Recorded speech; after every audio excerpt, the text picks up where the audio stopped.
competently governing a divided country. We are here to talk about direct congressional spending.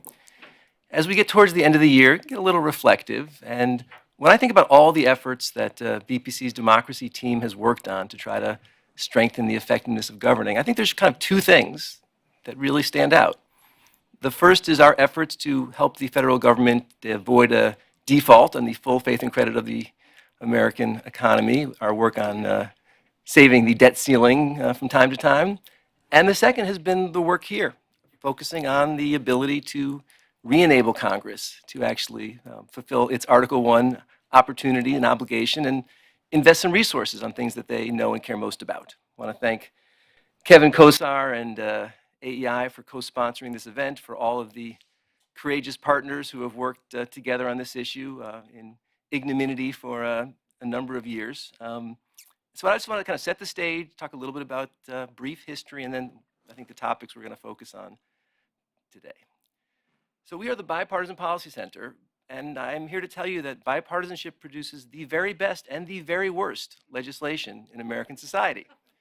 When, as is often the case, you have people of different ideologies, different points of view, different spiritual and political interests coming together around evidence-based work and having the courageous compromise, and like, that's the good stuff.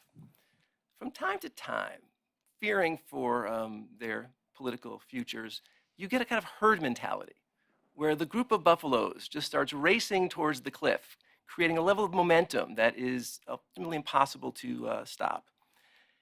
And that's what happened in 2011, when then Speaker Boehner and President Obama decided together to claim the kind of head fake mantle of fiscal responsibility and deprive the Congress of this very important tool.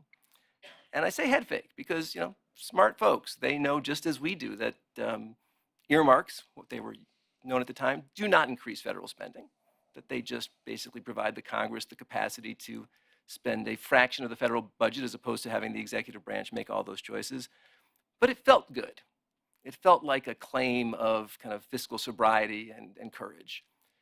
So what happened over then the next decade is that deficits went to record highs. There was a decline in the confidence and competence of Congress, and things weren't really looking very well. So, surprise, surprise, riding to the rescue, the most unlikely of heroes, the Bipartisan House Select Committee on the Modernization of Congress. Woo! There you go. First time that's probably ever happened in public. So the Select Committee had two superpowers. The first was that it was powerless, right? It was an opportunity of people to come together and not kind of alienate the committees and kind of sit down and really do some work together. The second was nobody knew what it was. I mean, could you come up with a more forgettable name for an exercise in strengthening the country? And again, that gave them the capacity to actually do some smart and courageous things. And in 2020, they came out with a set of recommendations. Among them was a thoughtful effort to revise in significant ways the earmark process, consistent with a lot of the recommendations that speakers here today made. And over the last 2 years, we've had robust participation from both sides of the aisle, working on now what we understand to be community project funding. Give a lot of credit to the incoming House conference for voting to maintain this tool under what could have been quite a bit of public pressure. Very smart for them to do it very quickly. And so here we are. So earmarks are dead. Long live community project funding. Just want to kind of mention two things as we set the stage for the conversation.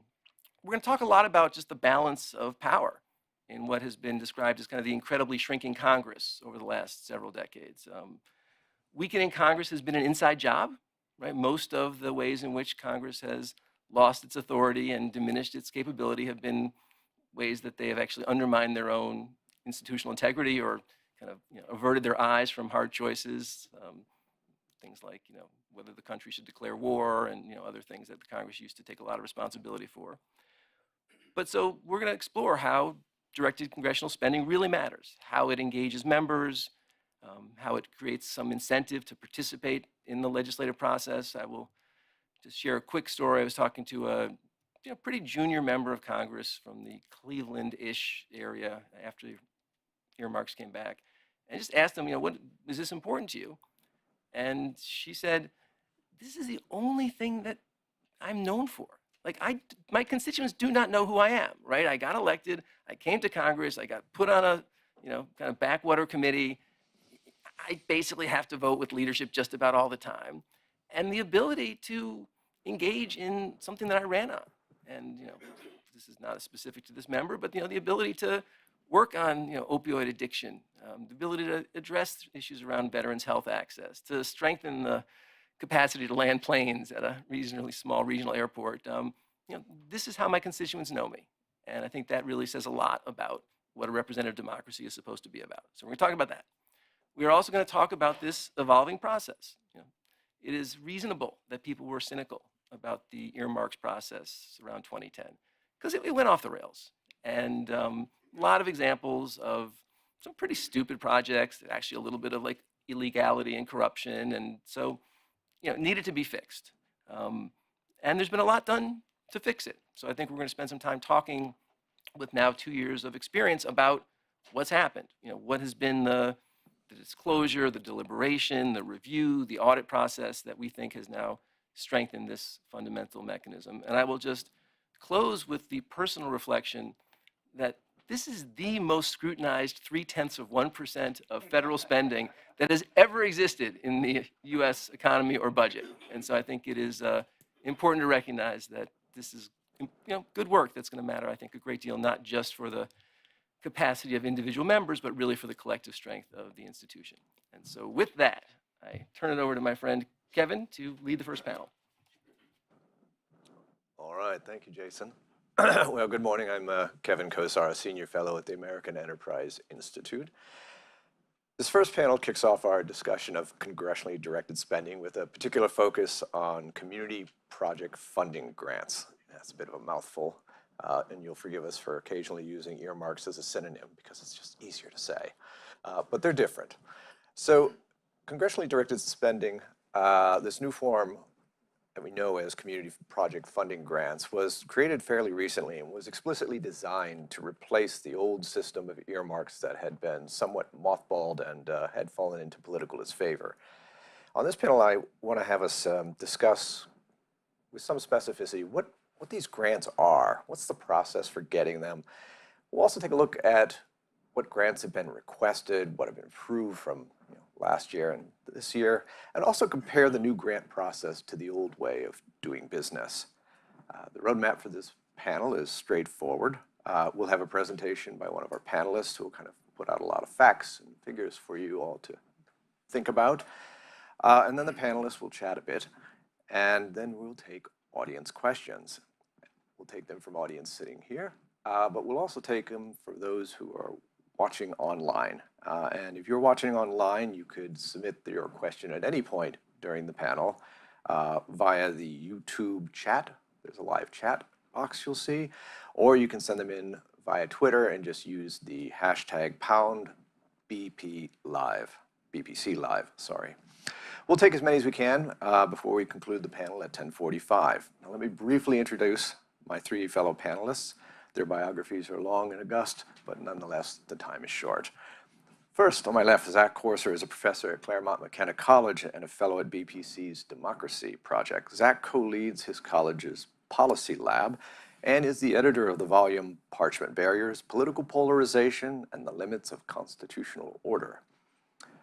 Next, Molly Reynolds, a senior fellow in governance studies at the Brookings Institution. Dr. Reynolds studies Congress and the budget process and wrote a very highly regarded book on the Senate titled Exceptions to the Rule, the Politics of Filibuster Limitations in the U.S. Senate. So she knows procedure, she knows budget. Molly also, I should mention, supervises the maintenance and publication of vital statistics on Congress, Brookings' terrific resource on the first branch of government. Last, but certainly not least, we have Mark Strand. Mark has spent many, many years in this town and spent many, many years on Capitol Hill and spent many, many years working with Capitol Hill, which is not to say that he's long in the tooth. Actually, he is. Let's be honest. He's the president of the Congressionally Institute, a not-for-profit corporation dedicated to helping members of Congress better serve their constituents and also to helping their constituents better understand their Congress. Mark is also the co-author of the volume Surviving Inside Congress, a guide for prospective, new, and not so new congressional staff. It's a very good book. Now, to start the discussion, let's turn first to Dr. Corser, to discuss the basics of the community project funding grants. Take it away. Thanks, Kevin, and thanks everyone, and good morning. I've got 10 minutes to talk about an hour's worth of information, so buckle your seatbelts. I'll do my best here, and I'm going to press the forward button, and nothing's happening. Sorry, AV crew. Could you advance the slide for me, maybe?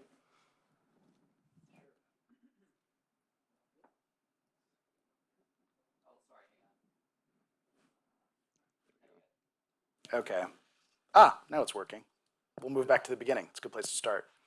There's a lot to talk about, like I said. Kevin and I actually wrote a white paper for AEI recommending that Congress bring back a reformed process for earmarking in 2021 in February. And Congress listened, and within months, they enacted a new system called Congressionally Directed Spending. We've community grant projects, project funding in the House. It's styled differently between the two chambers. We may again use earmark from time to time. I don't have time to talk about all the aspects of the new reform process, but my presentation will focus in on, first off, transparency. And I think the thing that proves transparency is that I'm able to give you this level of detail about how every one of these projects was requested and spent upon. There's some improvements that could be made to make this stuff more accessible, but by and large, the fact that I'm even giving you this presentation sort of demonstrates the availability of the information, which is unprecedented given the previous process. One of the big changes that happened between fiscal year 22 and 23, I'll be making some comparisons between the two to show you how the process has evolved, is that in the House of Representatives, one of the important reforms that they made is capping the number of requests for every member. It was capped at 10. This year it's capped at 15, and we'll see that it had an effect on the number of requests and the amount of spending. And largely in this presentation, again, I've mentioned transparency. I'll be talking about how spending priorities have changed markedly from the old earmarking process to this process today. I'll be talking about differences between the chambers in terms of distribution, how these monies are spent between the states, and the role that the Appropriations Committee plays. One of the complaints against the old process was that appropriators had too much influence over this. And so we'll be testing that hypothesis looking at the House and the Senate. I'll just move on here quickly. So in fiscal year 23, we saw a big rise here in the number of requests, also, and in the amount of spending requested in the House of Representatives. Again, I think there's two things that we can attribute that to. One, of course, is that the cap was raised by 5. The second is that I think the Appropriations Committees and members really did a great job rolling out a process that had, been moribund for 10 years. Many members, as was demonstrated by BPC, had never been in Congress when there was a system of earmarking. So there was a very quick ramp up in fiscal year 22. We've had a year, a little more than a year now, to think about this process, and I think members are now sort of getting into the rhythm of this in terms of identifying projects, in terms of getting that extra boost in terms of 5 more requests. And so I think the volume of spending and the number of requests sort of reflect a House and a Senate who are now more comfortable, who understand this process, and in the House have more requests to make. So in terms of participation, there was actually a fairly lopsided vote that happened in the House conference to affirm keeping earmarks for a second fiscal year. But we haven't seen a huge boost in terms of GOP participation. It's at 60% more or less this year. That's a rise of 2% over fiscal year 22. But by and large, I would say the numbers are pretty static about participation. But I think we should keep an eye on fiscal year 24 after this vote in the caucus to see that Republicans might become more interested and feel like sort of the coast is clear. This process has proved itself politically and institutionally, and I hope to see that number go up. In terms of the amount of spending, it's gone up markedly. If you look at the amount approved, it's gone up to 107% in the House of Representatives. And if you look at the break, and I think this is true of the pre-moratorium period of earmarks. There was a decision made at the appropriations level about sort of the split, the divide that was going to be made between the majority and the minority. And that split, as you can see, happens to work out to 60-40. It's pretty clear that that's the decision-making process in appropriations. And that was pretty much true last year. It was 58-42, let's call it 60-40. That's the split. But you'll see that total spending is $8.7 billion in terms of the amount approved. The approval rates, both for deciding on projects and the amount that's approved, have remained relatively the same. And this number, again, we have to remember one of the big changes that was made is an agreement and a budget cap of 1% of discretionary spending. So as I'll show you on one of the last slides, this is so much less money being spent on earmarks than was spent in the old process. Looking at requests by subcommittee, transportation dominates. It dominated last year. It dominated this year in both chambers. And I think it's really interesting and reflective of this new process that individual members are looking at the needs of their districts, and it seems to be infrastructure, particularly as related to transportation, is a priority across the country. And this is a marked shift from the priorities of earmarks before the moratorium period. Again, I'll show you on the last slide. It was heavily skewed towards defense. Here you can see defense is actually at the bottom of the list. And when I get to the Senate, you'll see there's actually no monies approved for defense. In second place is labor and health and human services. You can see that Democrats tend to prefer health and human services in terms of both the requests and the number of approvals. There's a marked difference in some ways. There's overlap on transportation, but as you get further down the list, Republicans, for example, as you can see here, have more of a preference for energy and water. Democrats have more of a preference for labor and health and human services. I think this is an important point to say that while both chambers and both parties may have agreement about this as a process, they don't necessarily have the same priorities for spending. And I think it's important to allow each party, whether you're in the majority or the minority, to make those decisions on their own. There are going to be divergences. This has been shown in the pre-moratorium period too, that parties just differ on that kind of spending. And I don't think it makes a lot of sense for the majority to dictate to the minority how this is done. I think it de-emphasizes how this is an institutional mechanism, that it's in the individual responsibility of legislators to make these decisions for their district and be held accountable for them, not to have that dictated by an appropriator or someone in leadership. Comparing fiscal year 22 and 23, you can see that spending has gone up basically across the board. Priorities seem relatively similar. Both parties continue to be most interested in transportation and housing and urban development. Differ, again, energy and water for Republicans, and also military construction and the VA versus labor and health and human services for Democrats. So now looking at some of the distribution here. Now this is just by state. This is not per capita, but just sort of looking at overall spending. You can see that there are 4 states that without any participating members this year: Alaska, Montana, North and South Dakota. Distribution that you see here reflects the size of the delegation and population. If you just look at it by state, unsurprisingly, California leads, followed by Florida, Texas, New York, and Illinois. It's really driven by the size. But if we do this by a per capita basis, things change a little bit.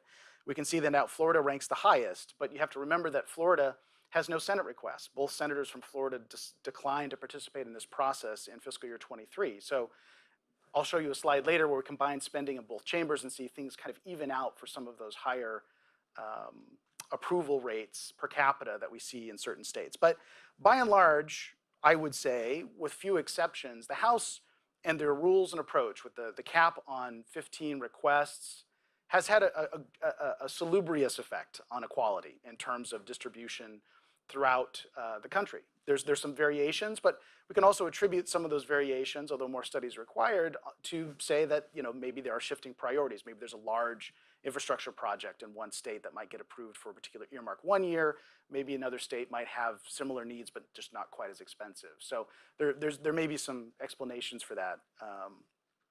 Looking at the role of appropriators, to see if they had an outsized advantage, both in terms of the amount of money or the number of requests that got approved.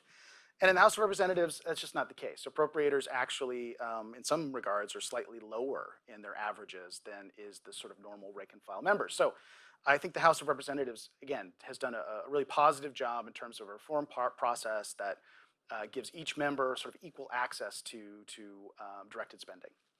Now let's look at the Senate. Senate differs. They don't have this cap at 15 requests. And so senators can make as many requests as they want. And as you can see in the number of requests that they make and the amount that they make, it's much higher than the House of Representatives.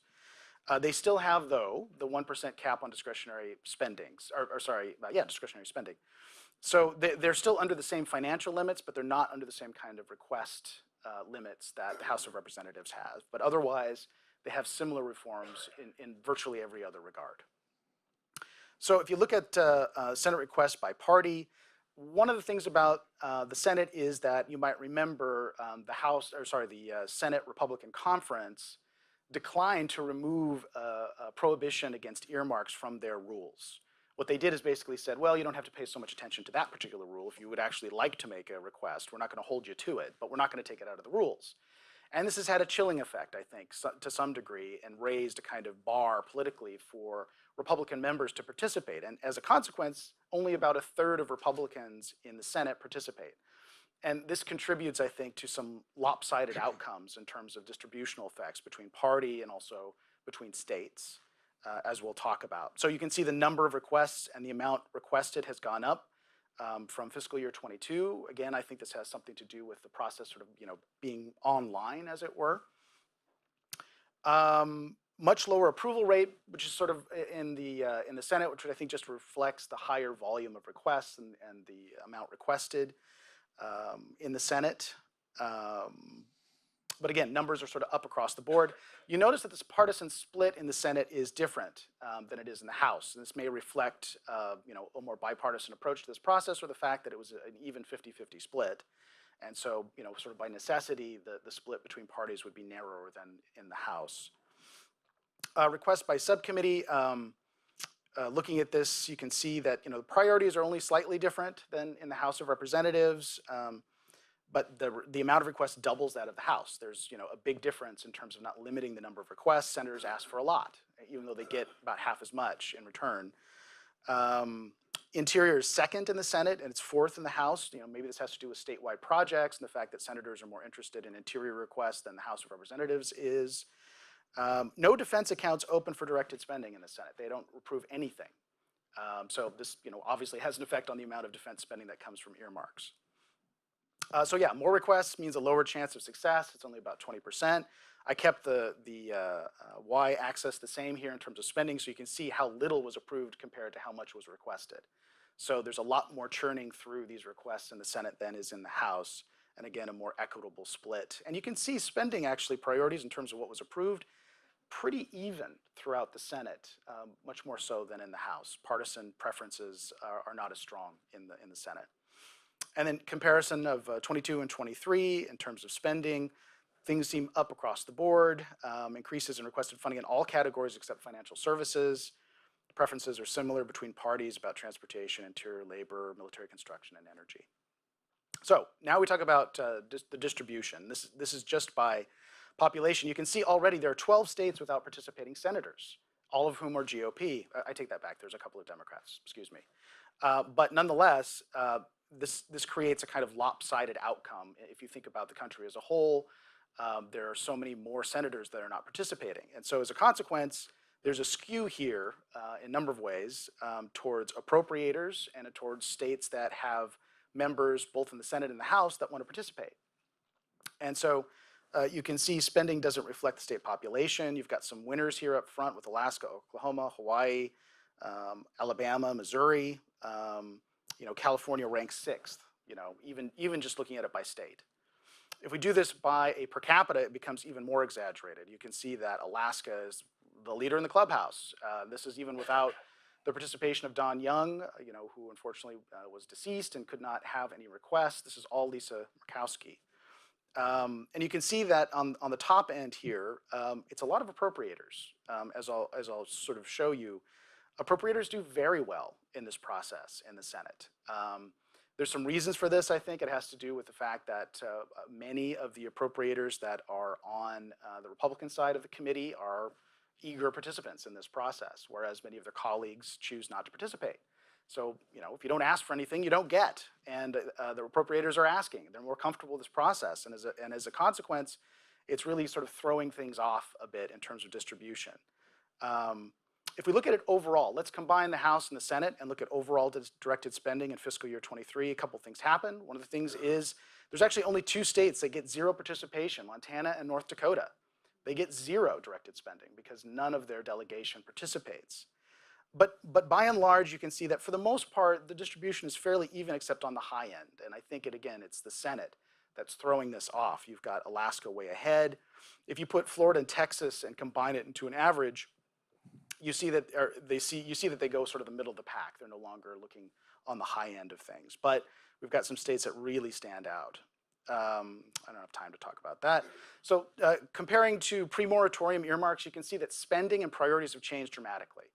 If you look at the average of earmark spending from 2008 to 2010, military construction and VA, energy and water dominate. And now you can see that they don't at all. It's the new priorities are transportation, labor, health and human services, and education. And again, I think this reflects a changed process.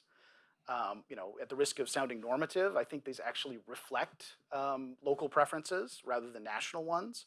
And I think it's a demonstration that of the program working as intended. So some conclusions. In the House, broad participation continued between both chambers and both parties. GOP rules still undermine broad participation in the Senate. That hasn't changed. There were changes on the House side. Requests increased 57%. Funding increased 107. But like I said, I think that's because the process is online. Still much less spending than the old system. Changed spending priorities. A starker partisan split on the House side. And not much of an appropriator's advantage, really none. Generally equitable distribution. That's very different on the Senate side. While they have a more equitable partisan divide, we can see that there's continued equity concerns sort of about distribution. If you think about appropriators, if you think about overrepresented states and uneven participation, it seems like the Senate could maybe do more to think about this sort of distributional effect and how they can maybe modify their rules to try to correct for that. But it'll be a very hard thing to do until Republican senators, I think, are more involved in this process and more committed to the idea of directed spending. So I don't know where I was on 10 minutes there, but I did my best. Well done, well done. Lots of material there. Thank you for doing that. Molly, let me turn to you. You've been watching this earmark or community grants process as it's been developed and unfold. You've heard Zach's presentation. You're a budget process expert, you're a procedure expert, you're a Congress expert. What stands out to you?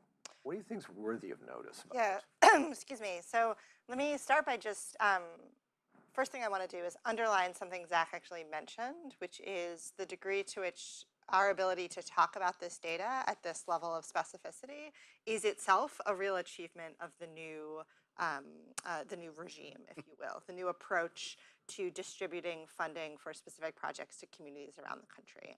And so that alone is a really big shift, and I think a really important one for restoring the faith both of people inside the chamber and Americans across the country that this process is unfolding in a sort of transparent and deliberative way. So I'll start there. Second thing I'll say is I was really struck by, Zach reflected a little bit on the differences that we saw between the House and the Senate, particularly in the level of Republican participation. And I would venture that, to go back to kind of one of the things that Jason was talking about in his introduction, that for House members of both parties, where so much power is now centralized in the hands of party leaders, securing funding for projects in their communities through this program, through this approach to distributing funding, is just much more important for House members who are seeking to kind of build reputations with their constituents than it might be for senators. So, if you are a senator, your name recognition among the people who vote for you is probably much higher to begin with than for House members. And so I think, again, particularly in the current House of Representatives, where members often feel like they don't have a lot of agency in what happens, this is a really important tool for members to accomplish things that are important to their communities, and also to really feel like they have skin in the game in the legislative process, to really sort of put in the effort to learn how to do this well. And then the last thing I'll say is really just sort of a question for thinking about what else we can learn from this data going forward. So Zach talked a little bit about the way in which the distribution of earmarks across policy areas is different, and sort of appropriations bills is different now than it was in the pre-moratorium period. And one thing that I'm excited about the ability to dig into with this kind of data that we now have is how much does that reflect kind of other changes in federal spending priorities? Is it the case that part of why we're seeing, say, more transportation projects, more labor HHS projects is because there's this desire to sort of catch up on places where there was maybe less other kinds of spending in the interim. I don't know, but that again is the kind of thing that we can now do with this information to help us enhance our broader understanding of Congress. All right, thank you. Mark, you know, of course, that the GOP has been a very divided mind about these for some years. One example is that we have two senators from Alaska, Murkowski and Sullivan, and Ms. Murkowski participates in the earmarking process, and Mr. Sullivan does not. Can you speak to the kind of divided GOP mind on this, and where they are now, and what should we make of the fact that when the new House majority met a few weeks ago, overwhelmingly voted to retain, or to at least not adopt a prohibition on participating in the community grants process? Thanks, Kevin. I think one of the most interesting things is that, to me, the whole process of directing spending is a very Republican idea. One, it's constitutional, that Congress is supposed to have a constitutional responsibility. Two, it's a basic question. Who do you want determining what gets spent in your district, the administration or you? And so a transparent process, I always say, if you're not willing to put out a press release on it, you shouldn't do it, which in the old days, it used to be a lot of secret ones. But also, it's very practical for Republicans. Many of them represent rural districts. They don't have big grant writers, like the big cities do, New York, Los Angeles. They have whole teams that can write grants, and the rural areas don't have these resources. But members of Congress can get this money funded for them. Second, I think another point of this is that probably the appropriation process with a chair like Kay Granger gave them a little confidence that there's not going to be a lot of prolific spending, but it'll be kept down. We won't have add-ons instead of direct spending of existing programs, which I think is a very important part of that. And the other thing, being a close majority, is that they're going to need help passing some of these bills. One of the most important things about Congress lately is they don't legislate. Very few legislate. But now this process allows them to legislate again. The difficult thing is when you're in the minority, if you get a directed project in your district, it's kind of hard to vote against that appropriation bill. The campaign commercial practically writes itself. You can't take credit for it. So it encourages bipartisan majorities for appropriation bills. And then finally, for a lot of these freshmen, given the fact that the Senate is Democrat and the administration is Democrat, some of their only accomplishments in the system are going to be things they get done this process in the appropriation bills, which must pass. So to me, it was a no-brainer that they did this. The new process being so much more transparent, that everything is spelled out in black and white, it's part of the record, it's codified in law, I think it will increase the comfort level, and I think we'll see Republican participation go up this year. All right. We are right at 10:40, and I want to use this moment to ask our audience if you have any questions for the panel around the data you have seen. Yes, sir, go ahead. Professor Corser, you did the House and Senate comparison. How would you characterize on transparency of the available information between the House and Senate? And if there's any difference, do you all have any recommendations for either one? Oh, yes. There were some very tired undergraduates who were going through a lot of PDFs to try to put this information for me together to analyze. So there's a difference between availability and accessibility.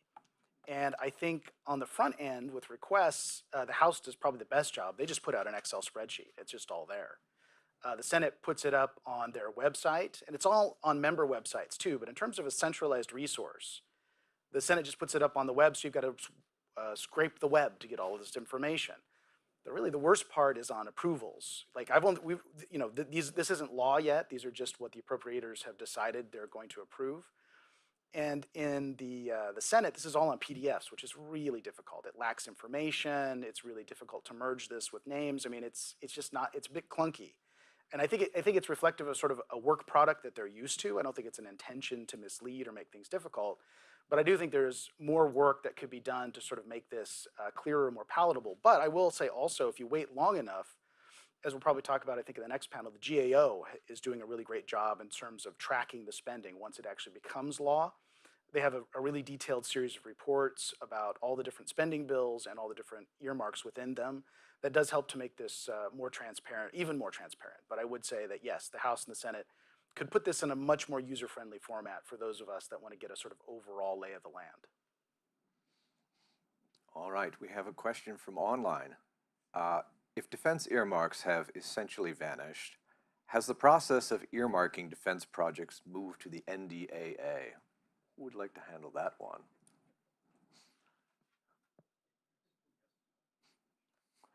The audience response, yes. I mean, I would just say quickly one thing that we didn't mention so far is that one of the biggest changes from the old system is no more earmarks for for-profit entities.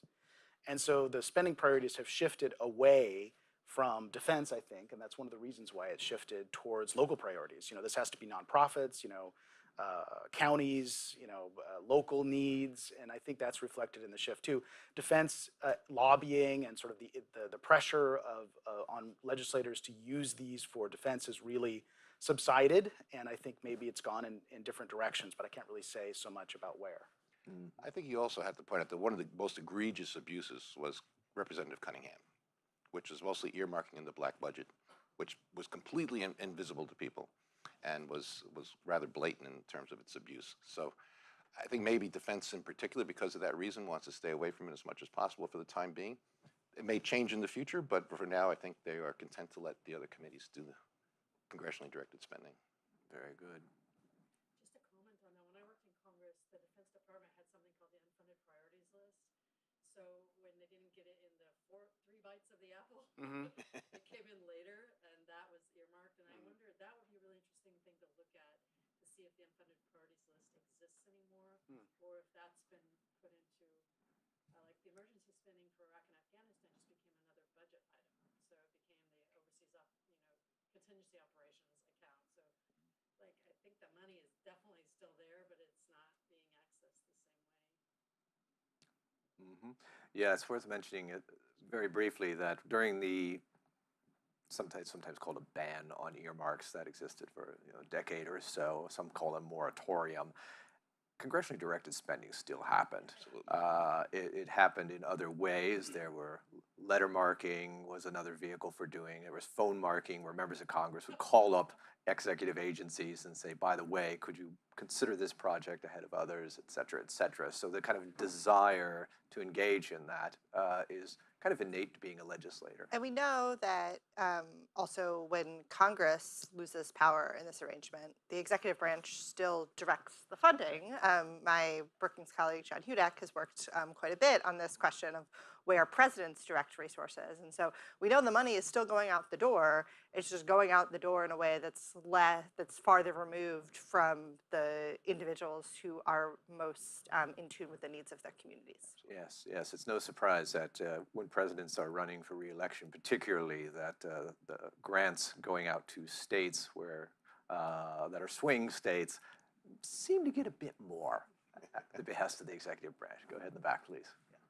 Hi, thank you. This is a great panel. I'm Jeff Edelstein. So I have a question. I'm interested in earmarks, but I'm not an expert. So has there been any change? The public thinks that earmarks used to sort of grease the wheels to get legislation passed. Has it always been tied just to appropriations, or did it help with authorizing legislation? And am I correct that now, the way you're talking, it's only with appropriations? That's a great question, and we don't have much time left. I'll try to answer it very quickly. So when Kevin and I wrote this report for AEI, one of the things that I did is I interviewed 10 former members of Congress, all of whom had participated either within appropriations or not in appropriations in the sort of pre-earmarks era and the moratorium era. And one of the things that I found on this question of the greasing the wheels was that it happened, but it was an exception. These were things that, happened sometimes. Sometimes the leadership would try to dangle a carrot on a vote, but it wasn't the standard. It actually was kind of, I won't say boring, but a kind of like, well-known process that there's going to be some amount of, in the budget, put aside for earmarking, that it would be divided between the majority and the minority, and that those parts of the appropriation committee would basically decide on who would get what. Now, politics could play a role in that, but for the most part, other than a kind of objection to appropriators having too much influence in that process in terms of who got what. It wasn't this kind of top-down, greasing the wheels, we're the leadership and we're dictating how this is going to go. I don't think it really worked that way. I think that was much more the exception than the rule. Another thing I would add to that is that it's interesting how much fewer authorization bills passed once the Yes. moratorium went into effect. Yes. And to a large degree, that was an incentive to get these bills passed.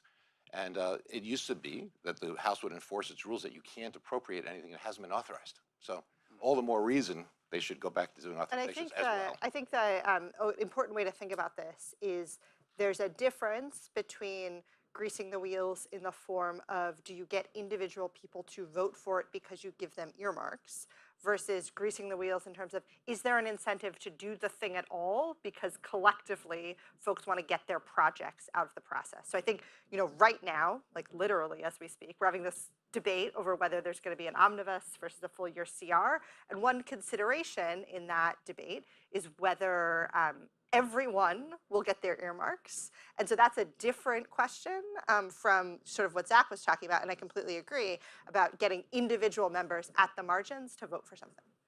Well, all right. Regrettably, we are just past time at 10:47 and we have to make space for the next panel to step up.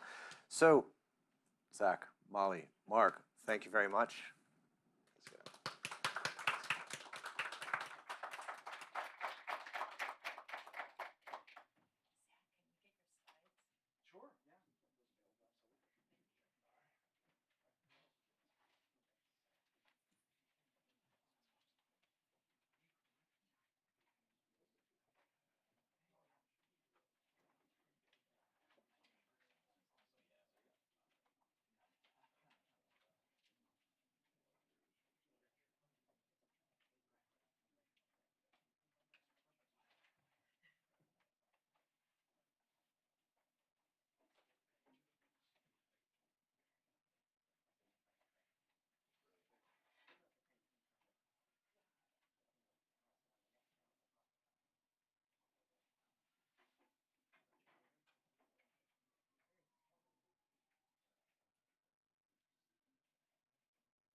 Ready to go?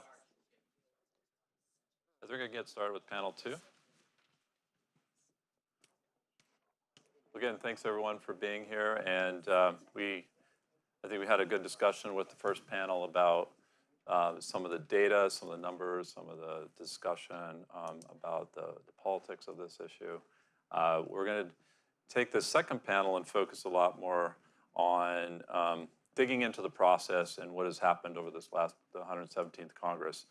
We have some great representatives here who can help us talk through what it was like to be on the inside as a congressional staff member, learn a little bit more about some of the reforms, the technology issues, talk a little bit more about some of the accountability questions that have come up, and just really learn about this process that got restarted after there was a 10-year moratorium.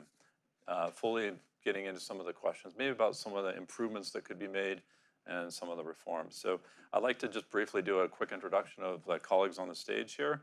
Immediately to my left is Brittany Madney. She's a Deputy Chief of Staff and Legislative Director for Representative Ashley Hinson, as a Republican from Iowa. Brittany's worked on the House side for more than 10 years in a couple of different capacities. But basically, Brittany's been a key lead in her office for a member who's a freshman and was on the Appropriations Committee. And they definitely dived into the congressional project funding and have some great examples of their experience. Next to her is Ann Meeker. She's the Director of Special Projects at PopVox Foundation. PopVox has really been at the intersection of civic engagement and a lot of the questions about innovation and working with Congress on how to sort of improve its processes. She previously worked in leading constituent services for Representative Seth Moulton from Massachusetts. Following is Lars Schoenander, and he's a policy technologist at Lincoln Network. Lincoln is another civil society organization among many of us here who have really been on the forefront of the free market questions and getting into the innovation issues and technology, and Lincoln has really been a lead on that. And Lars can give us a little bit of insight more about some of the questions about technology and about innovation and how that can play into this process. And then finally, we have Allison Bodwin. She's a director at the Government Accountability Office. Allison has a home team, but has been a co-lead for this new project, following up on Congress's call for some follow-up after these member requests have been enacted. And she can give us a little bit more insight on what the GAO has done since the March and the enactment of the fiscal year 22 appropriations. So I really appreciate you being here. So first of all, I'd like to ask Brittany, first of all, thanks for being here and taking a little time off from the House side. Maybe you can tell us what's going on this week and the challenges. But in a bigger picture, you have a very unique perspective from the standpoint of you're in a personal office. The House side decided to bring these back after a decade. What was it like from your experience starting up a new process, your boss's experience, how you engaged constituents, how you worked with the committee? What were some of the challenges you saw? What were some of the results from your office potentially? And how you continue to work through that? What do you see in the 118th Congress? House Republicans had a conversation about this and decided to keep them, and maybe your boss was involved in that kind of conversation. And what do you see if there's any additional changes that may come about with the House continuing them, but making some additional reforms? So lots of questions. Love to hear what you have. Well, first of all, Franz, thank you for hosting this, for inviting me to participate. I think that it's such an important conversation that we have, not only in general, but now as we're making that transition into the 118th Congress. We're going into a period where a lot of uncertainty is afoot with spending, congressional spending in general, and it's important that everyone is at the table, everyone is having these conversations. I think it's awesome that both sides of the aisle and both sides of the Capitol are engaging, so it's not just bipartisan, it's bipartisan and bicameral, and that's the only way that we can really move forward in an effective way and make sure that we're advocating for taxpayers. So with that, I will preface this by saying you will hear this word from me once, earmarks, and you will not hear it from me again, because we are not talking about that. We are talking about what our office calls CPFs.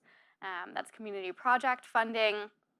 Other offices may use other terms. People who were here the last time that these things were in play may use other terms, but there's a reason that we call them CPFs, and it is because the CPFs today are not the same thing, the same process, the same type of funding even as the earmarks of old.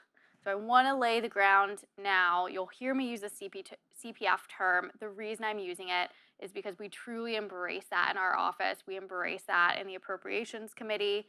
These are ways for Congress, for members of Congress who are closest to the people they are representing, to get funding to community projects, hence community project funding.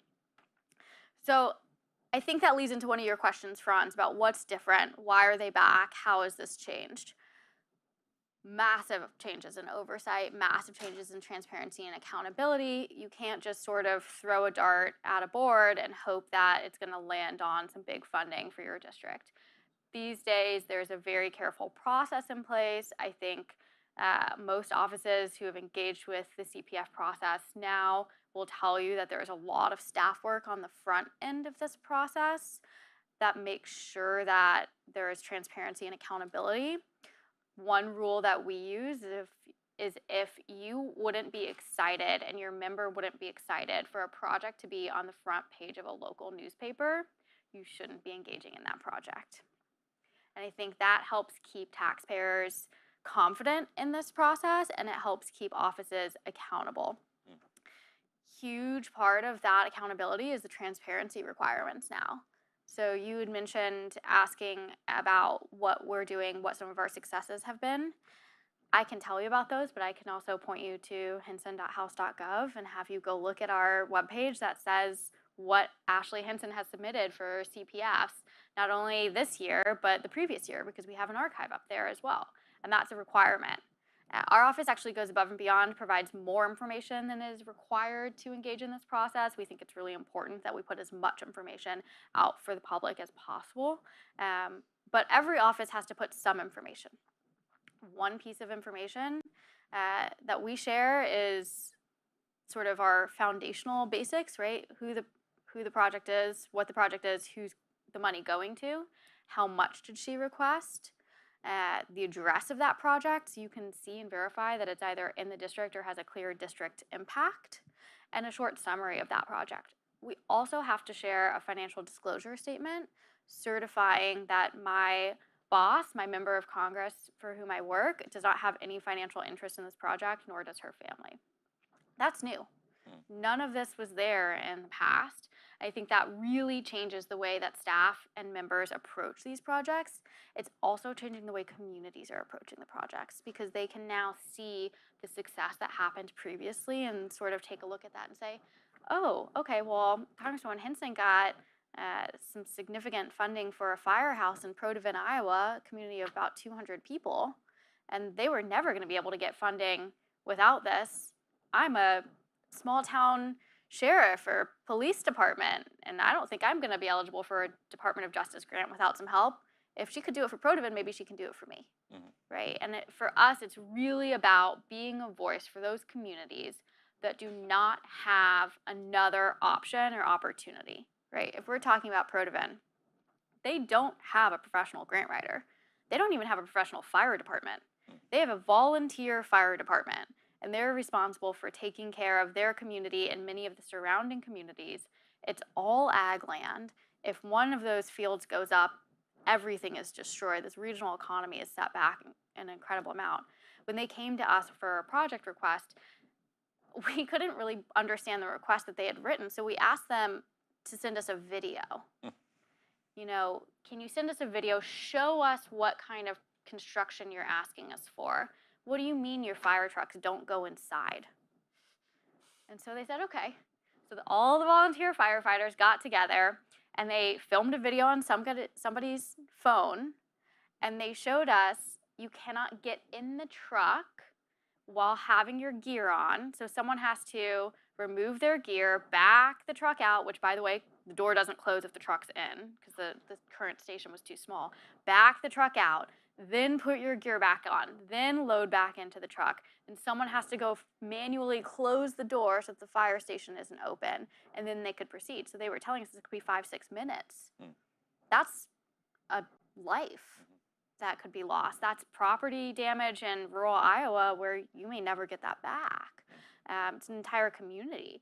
And so we saw this video and we thought, oh my gosh, we're gonna fight for these guys. Like, we've got to do it. And for Ashley, you know, once we'd gone through sort of our process of validating the project, which I'll talk about in a little bit, once they had cleared that process for her, this was sort of emblematic of what a CPF should be.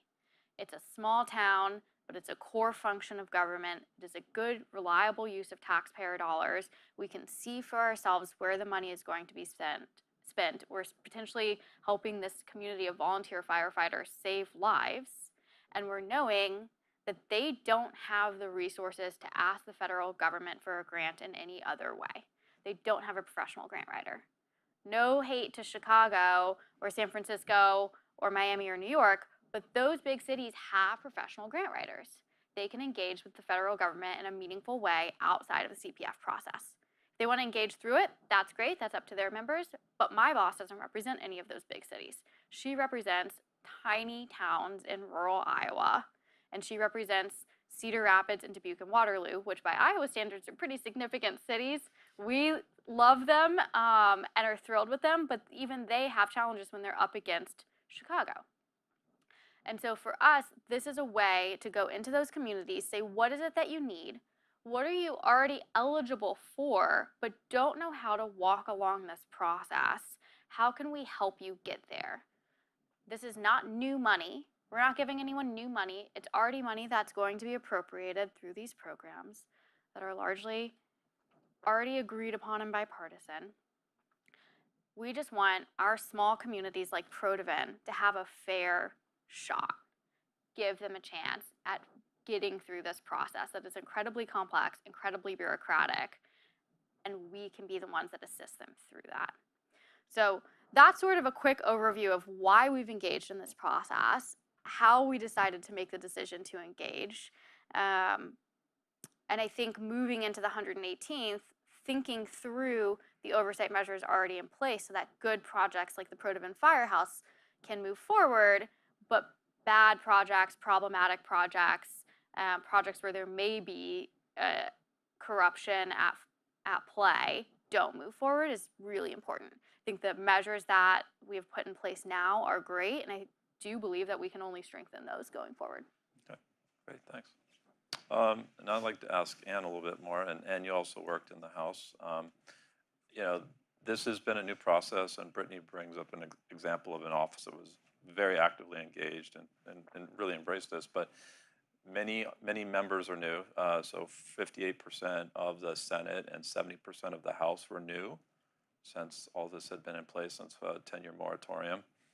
So new members, new staff in personal offices and committees, constituents from small local government to NGOs who had staff who had left. So sort of a massive sort of education campaign, and sort of PopVox has kind of been at the forefront of that. But can you talk a little bit more about the type of things that you did and the PopVox Foundation did in terms of resource guides and engagement and trying to help people better understand this process now that it had been set up? And you know, what do you see for things that offices that did well, offices that could make improvements, sort of kind of been there? So how did we fill in the gaps, and what could be done in the 118th Congress? Yeah, absolutely, Franz, and thank you so much for your partnership on all of that work. It's certainly not sole credit to the PopVox Foundation, but we've been delighted to partner with BPC. So I'm really struck hearing about the Team Hinson process.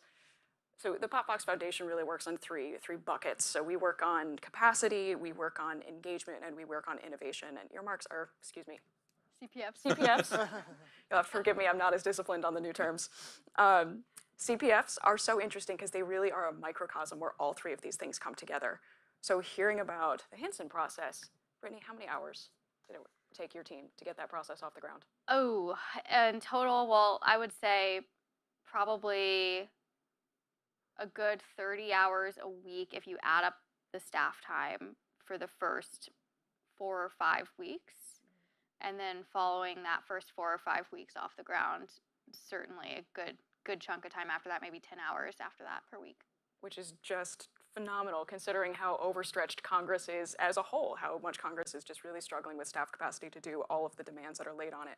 So when CPFs were announced, and on the Senate equivalent as well, we really thought, and we came together with BPC to think, oh my goodness, this is such an exciting process, this is such an exciting opportunity, but the impact that this has on capacity is phenomenal. I mean, the amount of individual duplicative work that each office is working on to set up these processes, even offices that don't go as above and beyond to really make that an inclusive, transparent, accountable process, that's an incredible impact on the institution. So we teamed up with BPC to put together some basic manuals. Just if you are a new staffer, if you are a new office, how do you approach this? Where do you start?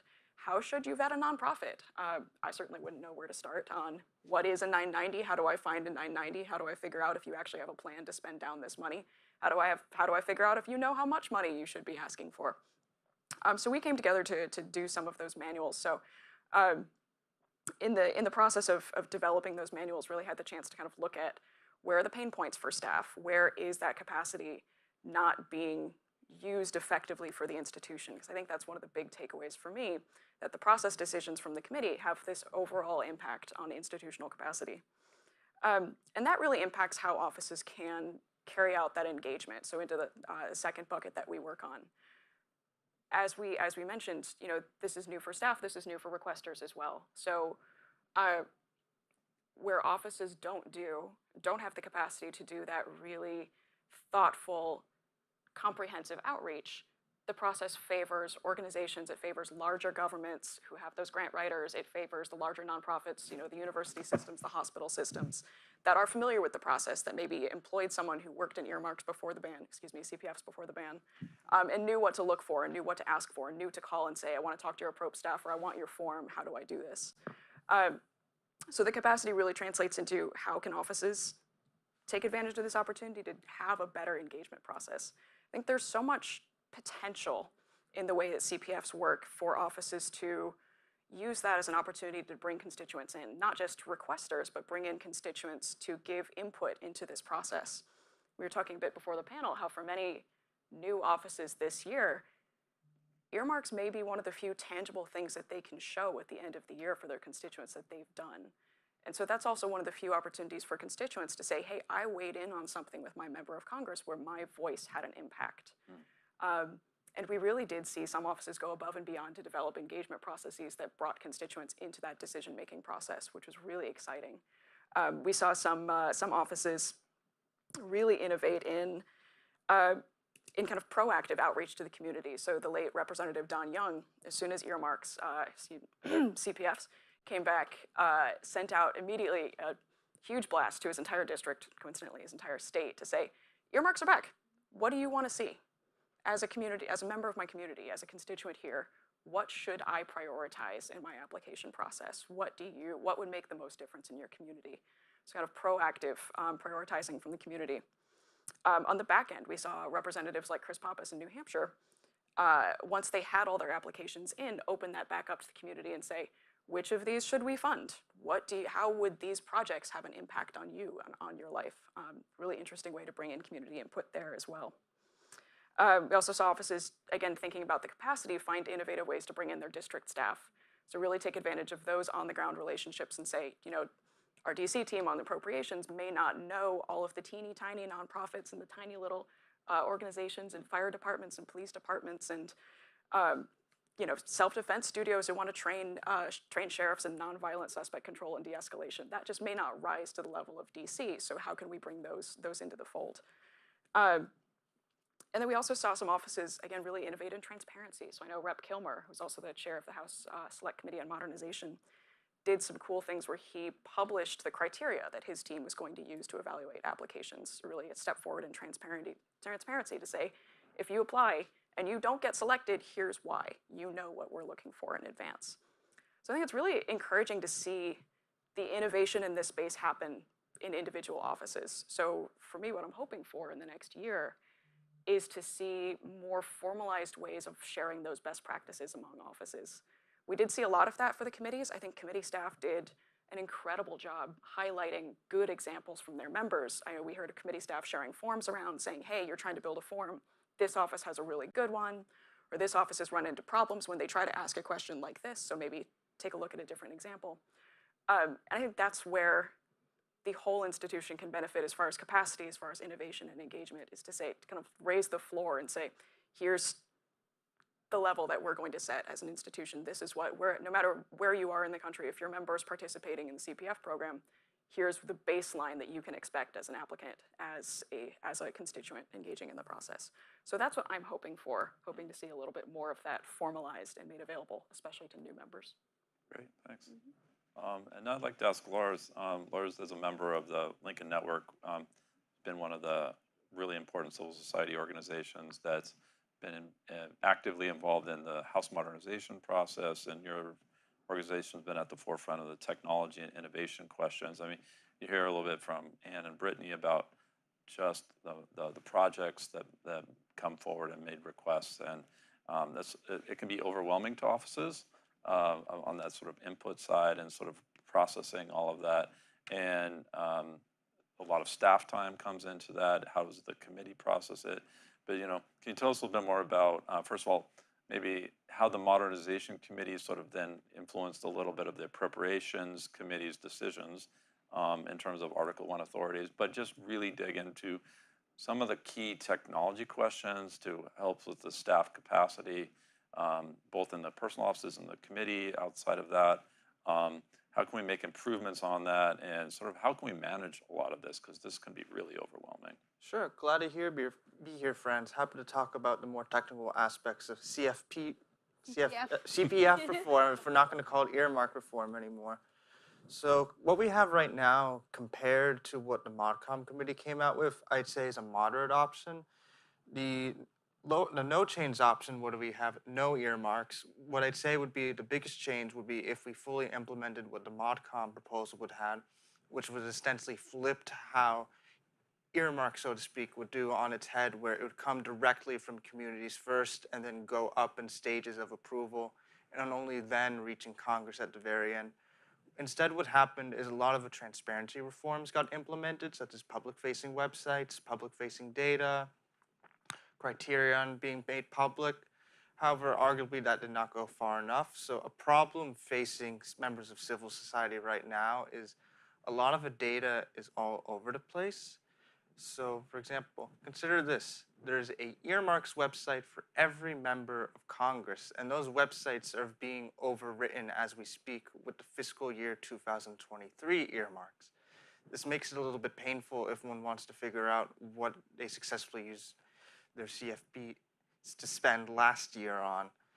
On the data side, on the one hand, it's very good that the proposals were made into spreadsheets. What's not so good is that every single approps got made into a PDF that's not formatted properly. If you looked at the PDF, the rows are not even properly formatted. It's like vertically, so you sort of have to shift your head a little bit to read it properly. I was recently informed by Allison that the reason the GAO has the data in the first place is some poor data scientist had to transcribe all these PDFs into a single spreadsheet that could then be properly analyzed. Who knows how many man hours that took compared to the data scientists being able to do their job. Well, I mean, this is their job, but they prefer to be doing data science instead of scraping. So on the technical side, there's room for improvements, such as building out APIs for this data instead of PDFs and strangely formatted spreadsheets. Having a single authority build a single website for this instead of members running their own websites. And this goes more broadly into Lincoln's work in Article 1 reform, because the power to actually disperse these funds is a part of Congress that has not been around for a while because of the controversies back in the early 2000s. So money that Congress could have been spending was spent by other entities. And just to jump into a bit of a future on this, while there's room and there's discussion on building up potential new interfaces for this data, at the moment it's unclear if any of these new technical implementations will be implemented, because simply there's limited capacity in Congress at the moment to do this type of technical work, because the person responsible for uploading those PDFs is one of a few IT people within Congress. So it's a difficult ask, but it needs to be asked if there's a better way to display this data, because frankly, there should be somebody who's doing this part-time, wrangling everybody into displaying this data properly, versus the sort of ad hoc systems, because the websites for the committee, for the appropes are not even standardized as well, which can also be seen on the committee websites, but that's a different story. And so while it's been a vast improvement to get it in somewhat of a Yes. centralized place, it's still, as you said, very ad hoc by individual offices, by the committee putting it up in the form that it has, and then for all these outside groups like ours to be able to try to look at it and interpret it. Yeah. Thanks. That's really important commentary. One of the improvements, one of the additional transparency measures that was put in place for the first time, both mentioned by the House Modernization Committee and then picked up by the Appropriations Committees, was to ask a key entity, an independent entity, to look at these requests after they had been enacted. And so that was requested for fiscal year 22, and then we anticipate will be in place for fiscal year 23. So Allison is a director and has co-led the effort within the Government Accountability Office to do that. And this is great. I mean, we really appreciate you being here and be able to talk about it, because it's probably something that hasn't gotten a lot of attention. It's the first time this has existed to look back after enactment. There's always been these questions about what happened to all those tens of thousands of member requests over the past years. Can you just tell us a little bit more about what did the first requests were enacted with March in FY22 Omnibus? What did the GA do? How did you get started? Kind of how are you organized? What have you been able to put out publicly so far? You have a web portal tracking the funds. Tell us a little bit more about that. What are you looking at doing down the road, and sort of how do you see it coming together? You talked to the Appropriations Committee, and you also were talking to the agencies who received the funds. So just lots of key questions about what GAO has done and what can we see coming forward in the coming Thank you future. so much for having me today. I appreciate it. And there's a lot that my colleagues on the panel have said that resonates with the work that GAO has done, so I hope to be able to touch on that. As you noted, our role really starts after appropriations passage. So very interesting to hear all about the congressional processes leading up to that, and the technical support provided to potential recipients of these funds. So we really came in at the point after bill passage, and for FY22, we were asked to do two things.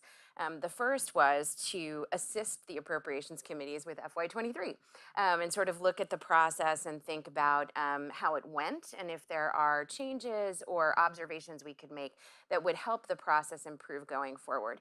And the second thing was to sample projects for FY22 and look at actually how those projects are performing.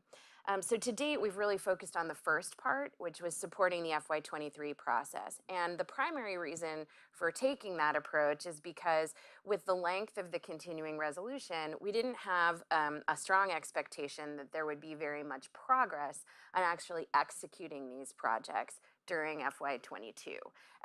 We're hopeful that, in particular for those that received 1 year funding authority, that the money would at least get obligated to those projects, but it takes some time.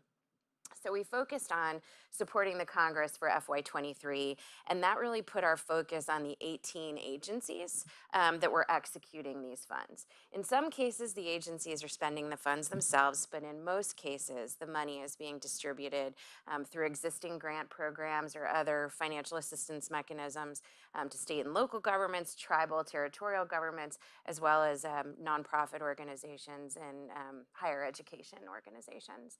And so we went out, we kind of dispatched GAO to all of the 18 agencies that received these funds. And on our Tracking the Funds website, we published 19 reports between September and October one for each of the agencies and another that was sort of a national kind of summary report, as well as a downloadable data set that anybody can grab and look at the universe of projects that were funded through the House and Senate processes. And so going forward, we're beginning to develop our sampling mechanisms now for looking at progress on those FY22 projects. We're also undertaking a bit of a more significant data review, and my colleague Tom is sitting right here and is nodding along, so I know I'm not saying anything off base. But that data review that we're looking at is, can we use available data sources, either through something like USA Spending or from Access GAO has in working with agencies to obtain data from their financial systems, to examine the universe of these projects and kind of what the status is on obligation and expenditure. It's complicated because you get data in, there's corrections, we don't want to put out anything that confuses people, but so we're examining what data is available and how reliable it is and whether we could report on the universe of these projects. But certainly we will be sampling them going forward to look at how they're performing. And for FY23, if the bill passes and our authority to continue this work is in there, we would sort of proceed along that same fashion and just include any of the projects funded for the next fiscal year. Yeah, so we had some, I guess, some observations from the project that I could share a little bit. And I think the first is that when we spoke with, in particular, appropriations staff, there was keen interest in us helping people understand timing. And so in part that had to do with the continuing resolution, but in part it has to do with the fact that once appropriations pass, it's not like checks get written to the recipients the next day. And in most cases, the funding was going to pass through agency programs where there are requirements on recipients, even if those recipients are not being competitively awarded the funds. So they still need to register in federal systems that provides, payment information and, allows us, the government, to make sure that that the risk of fraud is minimized, other kinds of things like that. There are still grant applications to complete, spending plans, monitoring plans, all those sorts of things. And often the recipients, especially as my colleagues noted, were sort of new to this. Agencies had to provide significant technical assistance to those recipients in order to get everything in order for them to receive their funds. And then some of the funding, from the FY22 projects is multi-year and had 2, 3, 4, 5, or an infinite number of years to be obligated by the agency.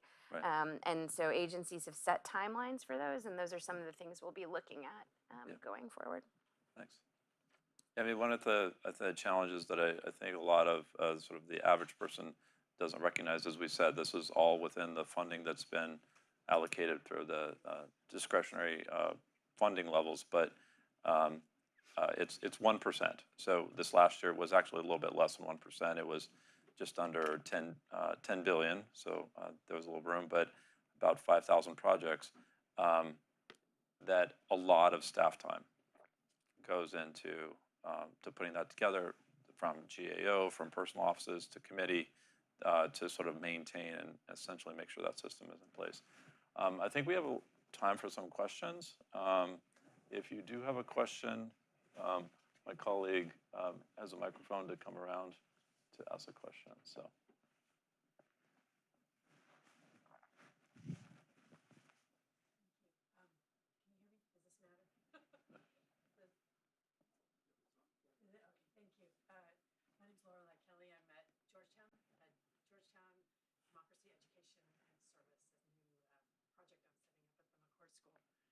My question is, having gone and lived in small-town rural America during the pandemic to take care of a parent, I really noticed, just in talking to neighbors, how little Americans, just run-of-the-mill conversations, see themselves as participants in their democracy, much less their institutions. I really noticed this with the antagonisms over the masking and the pandemic, but also after January 6th. So one of the hopes I have for community grants is to also build legitimacy back for the institution. And it seems that in order to do that, we need to create and find some best practices of sort of participatory methods in sort of what, Lars, you were saying, like the dream was for this to be percolate up from grassroots almost, communities. I know a few little bright spots. I know, Anne, you documented this 2 years ago of where there were more sort of curated by the member. So the member is still sort of the den pack leader or talking to the community. Did you see improvements of that or new methods or other ways that we can start helping members sort of curate that so that it's a partnership with the community, but that it's more participatory? Yeah, absolutely. I can jump in on that. Thank you, Lorelei. Definitely. I think I flagged a few examples of members who had taken the risk to try something along those lines. And I do want to just emphasize the fact that it is a risk on some level for members to try to shape the process. It's, for me, I think there are more, the benefits outweigh the risks for members to try to open up their process to be more transparent and accountable, but you're always going to make somebody unhappy if you say, I'm going to accept projects along the following 10 priorities and that's it. Like the people in the rest of the 500 million priorities out there in your district are going to be upset. So it's interesting to see members take that risk to say, for our team, the benefit is going to outweigh any potential blowback here. Again, for the late Rep. Don Young's office to say, hey, community, what are your priorities? Or for the Kilmer team to say, here's the criteria that we're going to look at. I will say also in the course of our research and our putting together our community guide, I got to kind of follow along with a few potentially eligible recipients in my neck of the woods in Cleveland, Ohio. And it was interesting hearing some of the hesitations about engaging in this program. And again, I was just talking to them unconnected to the offices that they would be applying through. There are a lot of assumptions out there, you're right, for how this process would work and why I should not engage with it. So eligible requesters saying, well, I assume that the member is only going to pick their friends, or I assume that this process is irrevocably corrupt, or I assume that this is adding money to the federal deficit rather than choosing where to direct money that will be spent regardless. So there's a huge barrier for congressional offices to overcome in kind of addressing that skepticism and addressing misconceptions about the process. So I think the way forward there is congressional offices making their process as transparent as possible, saying, here's how I am soliciting responses, here's what my form looks like, here's the criteria that I'm looking at, here's the technical parts for how these organizations are going to receive this money. Excited to see more of that.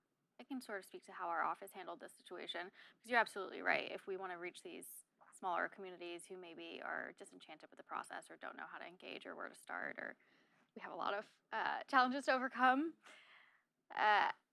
if we want to reach them, our thought process was, okay, well then we're going to go to them.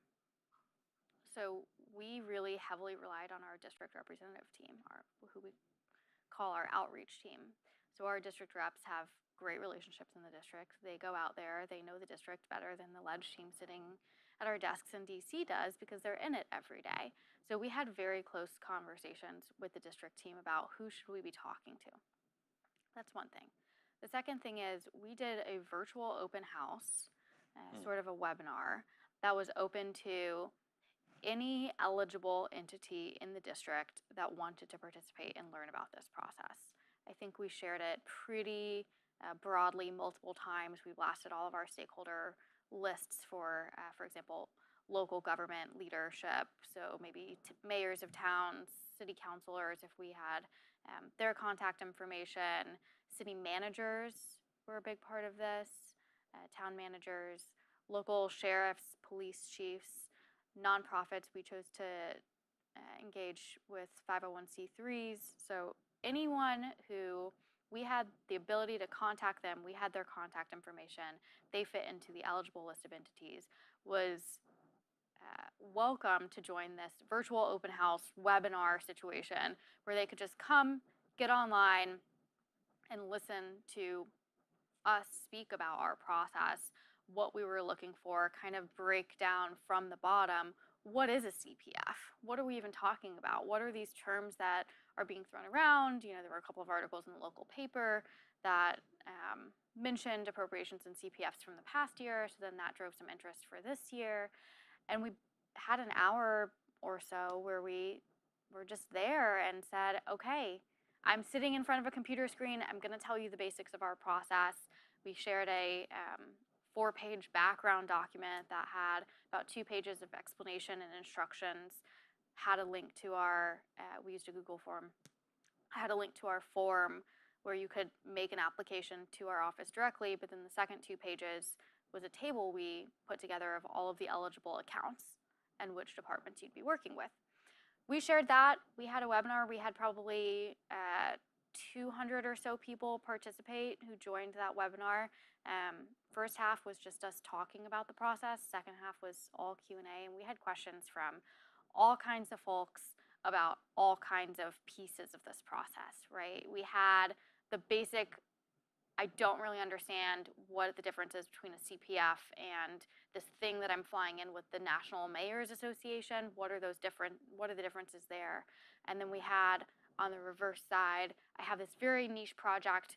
Can you tell me where I should apply and what account I should be looking at? We had everything. Now, what was useful in this webinar was not just that we're getting information out there, but that we had the entire outreach district team on the line. We had my entire ledge team on the line, and we could listen and hear these live interests, live comments. We shared all of our information to our constituents. I should note that this was only open to constituents. And we were able to immediately sort of course correct with some folks who maybe were looking at the wrong thing, maybe thinking about this in a way that would not be helpful to them or a good use of their resources, and instead redirect them to how to handle these scenarios. And we did a lot of one-on-one follow-up and outreach after that call as well. So step one, anybody in DC should be talking to people in the district. If you're not talking to your district team, you're not engaging properly in this process.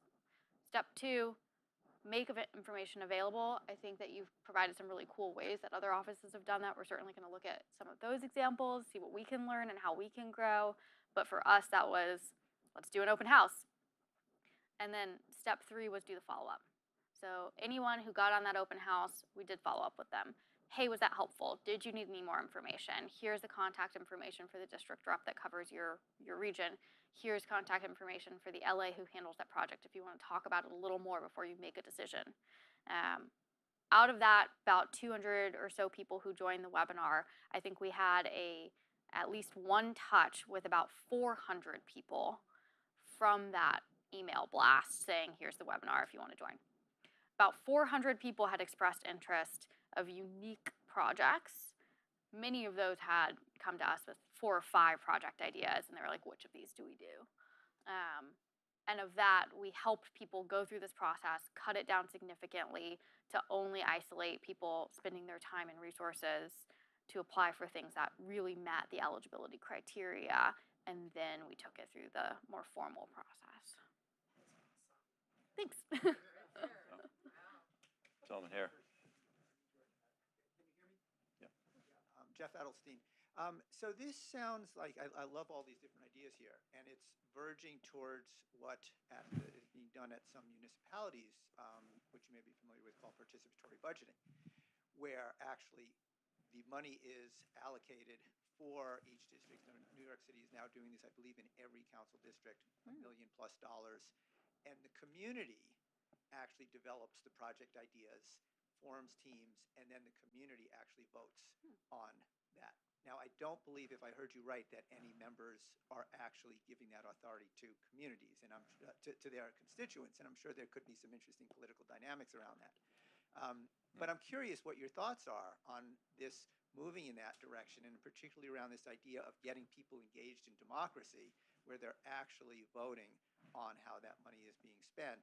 And I'll mention just lastly, I believe in New York City, because this is outside of the regular electoral processes, I think different council members can choose like ages of who votes on those projects. So in some cases, I think it's like anybody 12 and up.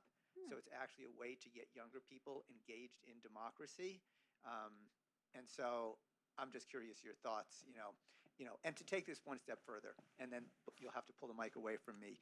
And maybe this goes more towards Lars with technology. Where does AI come into this in the future? No, you can ignore that part of the question. No, Certainly one of the challenges you bring up here is sort of the awareness and differentiation of these constituencies to understand community project funding versus the programmatic funding, or the 99% of federal funding versus the 1%. And there's a lot of nuance there. So sorry, I wanted to just put that up there. Personally, I can't wait to see a ChatGPT written earmarks request. It ought to be fun. I'm sure we'll see some good ones in this upcoming year. But also on the participatory budgeting question, I think absolutely there's a really interesting parallel there. And I think some offices in places where there are participatory budgeting processes happening locally are certainly learning from a lot of the ways that the PB folks are having a lot of successes and also running into some pitfalls. For me, I think the important distinction there is, and this is, I will admit, a little bit inflected by the PB process happening in my hometown. I'm in Cleveland, Ohio right now. A lot of the advocates for PB want to talk about funding that eliminates the role of elected officials. So saying, hey, for constituents making that decision themselves. But I think for community project funding, there is that dialogue between the constituent and the elected representative. So what I think is really interesting there is that it is kind of flattening that relationship. So it's saying constituent to elected representative, here's how I want to be involved in these decisions about how our district is setting up our 10 to 15 projects. But there's no way to kind of take the member out of that process for community project funding. Ultimately, it is the member's decision, and there's a lot of the member gets to decide the priorities and how they're going to prioritize between the different requests there. So I think there is a distinction just in the language between the two groups. There's the language that the PB folks are using where you hear them say, all spending decisions are made by old white dudes in corner offices.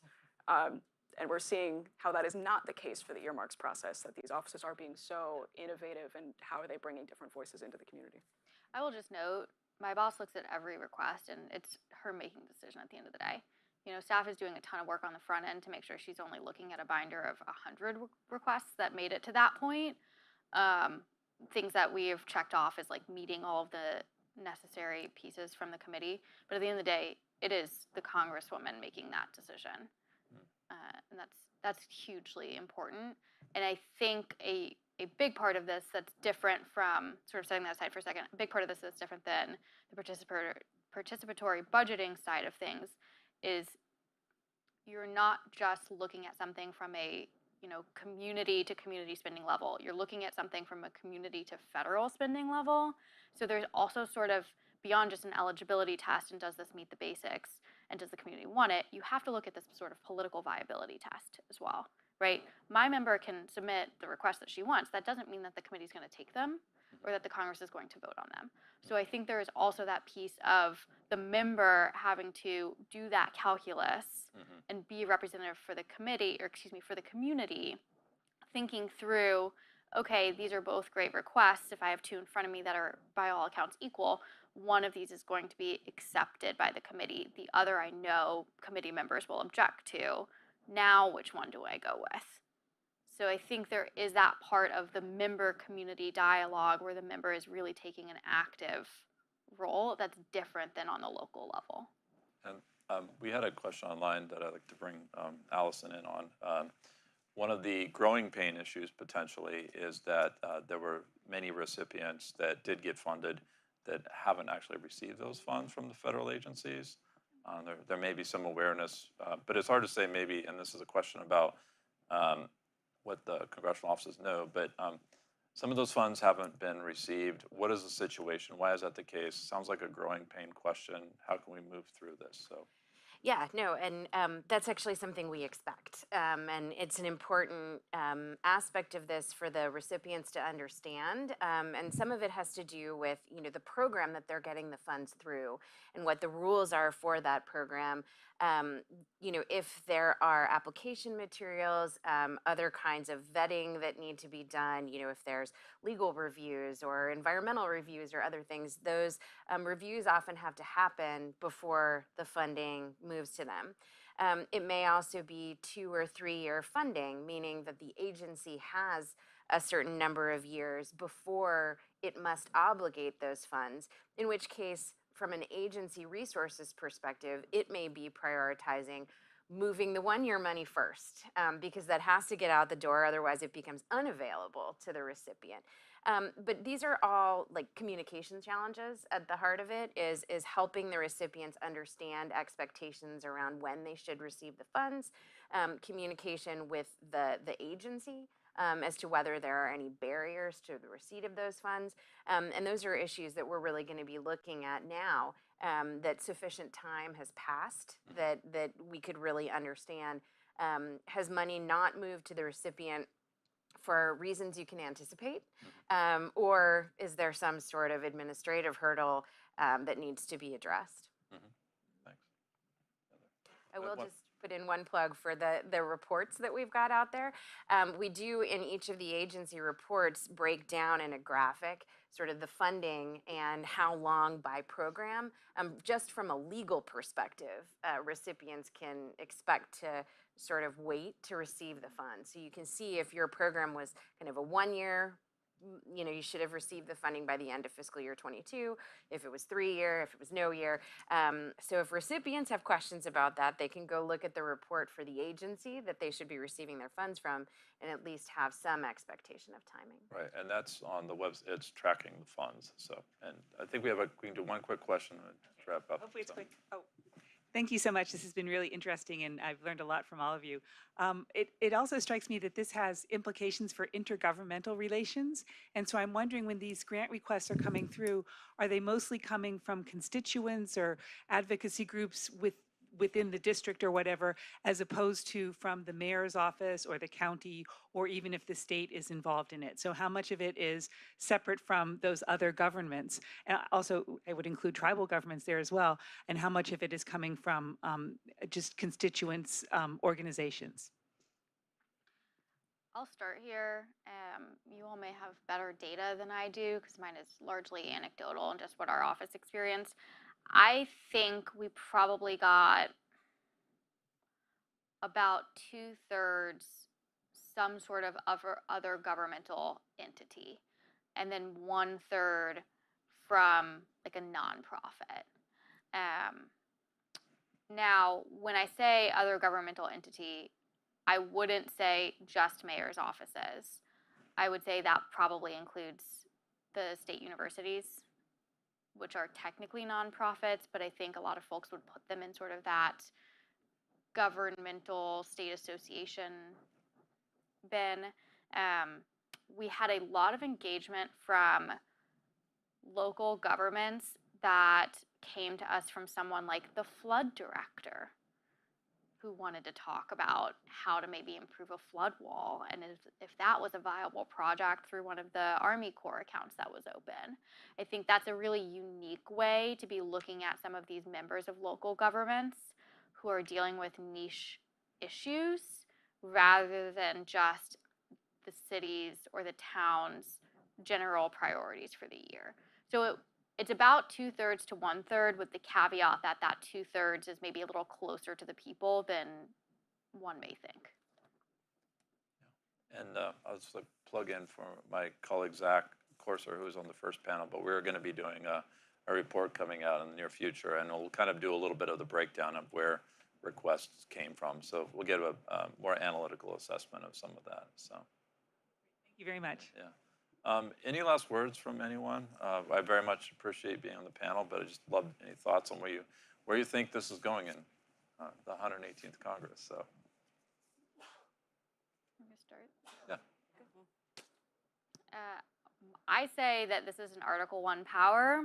It's explicit in the Constitution. I think as we move into the 118th Congress, you'll see a lot of opportunities and interest from members, particularly on the House side, about exercising their various Article 1 powers, whether it be in oversight or with more direct control over the budget and appropriations process. So I'm excited to see what comes next, and I can tell you Congresswoman Hinson will be engaged. Can't tell you about the rest. Likewise, I think one thing I am particularly watching is the new members coming in right now.